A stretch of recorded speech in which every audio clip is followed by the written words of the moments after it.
Hello collectors, Joe Prodzik here with another statue review. This is the Black Bolt quarter scale comic version from XM Studios.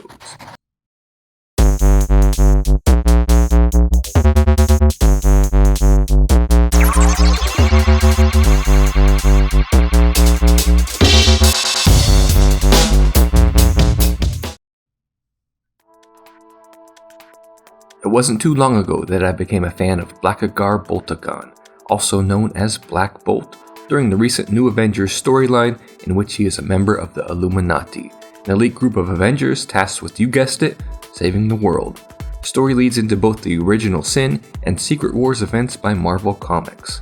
And while I have recently cooled on reading Marvel Comics because of all of their big events, it did serve to introduce me to one of my current favorite Marvel heroes. Black Bolt first appeared in Fantastic Four number 45 and is the leader of the Inhumans, a race of genetically altered superhumans. Think X-Men with a twist. Black Bolt's superpower is his ability to harness electron energy from the environment. This makes Black Bolt inhumanly strong, able to fly, and also gives him the power he is most known for, his quasi-sonic scream.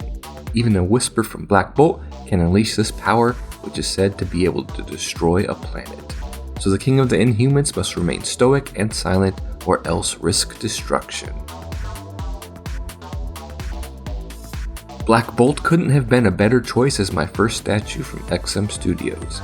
The statue is exactly what I am looking for in my collection, a modern version of an iconic comic book character. XM does an outstanding job of capturing the essence of a character that doesn't talk, and this is done through two different display options. The first shows Black Bolt as the regal and stoic king of the Inhumans. He is holding his kingly scepter in one hand and has a clenched fist in the other. The second display option shows Black Bolt unleashing his sonic scream, which you can almost hear while looking at this statue. This is my favorite display option. In addition to those two options, XM Studios also gave us a third way to display the statue by allowing Black Bolt to be displayed on top of the base to give him more of a flying effect. This is probably my least favorite way to display the statue as it adds too much height to the piece. He also looks like he is unusually leaning back in this position, and it seems a little awkward. The sculpt of the statue is great. I love both head portraits, and they both convey a different emotion from Black Bolt, and they give the statue a nice comic book feel. Black Bolt's body has a lot of nice details in it, especially the costume. It has nice texture on the chest and shoulders, and there are small spots where it ruffles up like a real costume would. The base is also impressive. It seems like a very old statue, though there are some imperfections in it, such as mold lines and what looks like mistakes in the manufacturing process. These spots could break the immersion of the piece, and while you may not notice them when looking at the statue from a distance, they become apparent with any closer inspection. While initially, the paint seems a little one-dimensional as it lacks the more pronounced highlights and shadowing of some other pieces, I actually really like it. The darkness of the blue lets the sculpt speak for itself, and the shadows are created more naturally from Black Bolt's muscles and pose. The inside of the screaming mouth is also painted well and is wet in appearance. While not flawless, the lines are clean and there are no clumsy mistakes other than a small spot on the back of the base. It should be noted though that this statue was originally sent back to XM for a paint touch-up before being sent out to me. One thing to note is that Black Bolt's tuning fork, for lack of a better word, is made of silver, and the statue comes with a precious gem certificate. Of course it's gotta be silver. After all, it's going to help Black Bolt focus his power, and it can't be made of cheap metal or plastic. Though I know it cannot be made of silver, I do wish the scepter were made of a different material, but that's not so much a gripe as it's a wish, as the scepter is fine. Nothing to write home about, but it works. High quality is something that XM Studios is becoming known for. You want to check out my unboxing video of the statue to get the full rundown of how awesome the packaging is from XM Studios. Quality packaging comes with a breakdown of how the statue should be in the box, a precious gem certificate for the silver, and an art print. Very impressive. But the statue itself is not without its flaws, and on the very top of the statue, Black Bolt seems a little awkward. He feels more at home when placed lower down on the base, but the statue sits a little crooked just the same, and he is not quite straight up and down. There is also a little bit of wobble to the statue, though there doesn't seem like there is going to be a lean issue, as the statue seems very sturdy, as the leg is stabilized with a metal rod.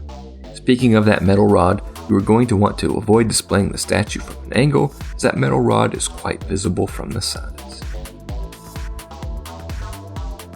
The price of Black Bolt is 950 Singapore dollars, with an edition size of 999. That's roughly 690 US dollars. XM Studios doesn't make multiple editions of a statue, so everyone gets the same thing.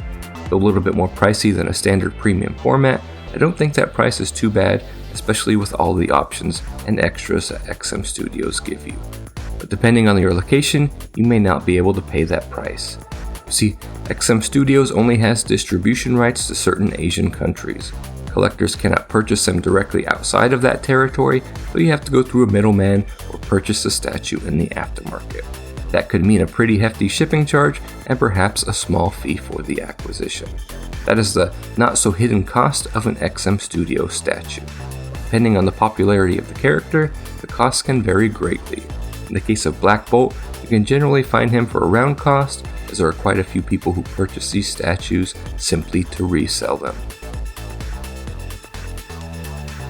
I am very happy with my first statue from XM Studios.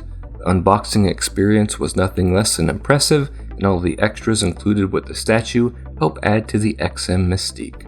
That being said, even an XM Studios box is still going to just sit in the garage, and this isn't a review about boxes.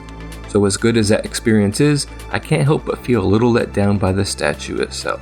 Now don't get me wrong, this is a very good quarter scale comic version of Black Bolt, a character I really enjoy. The paint is solid, but not without having to go back for a touch-up. I really enjoy the sculpt, and the display options XM gives you are all nice touches, but the statue isn't without its problems. Black Bolt has a slight lean to him, and some of those display options just don't quite look right. So while I am extremely impressed with XM Studios as a company, I still think they can make some improvements to the statues themselves, something that I know they are already taking steps towards. Black Bolt is a very good statue, and I'm really happy to have him. I think he is going to be a standout Marvel piece in my collection for a long, long time. I hope you enjoyed this review of the Black Bolt quarter scale comic version from XM Studios. Be sure to visit my website, statuereview.com, for a full gallery of this piece and to check out all the latest statue news. Also, let me know what you think of this Black Bolt statue in the comments section below. For more statue reviews and updates on my collection, don't forget to subscribe to my channel. This has been Joe Prodzik for Statue Review. Thanks for watching.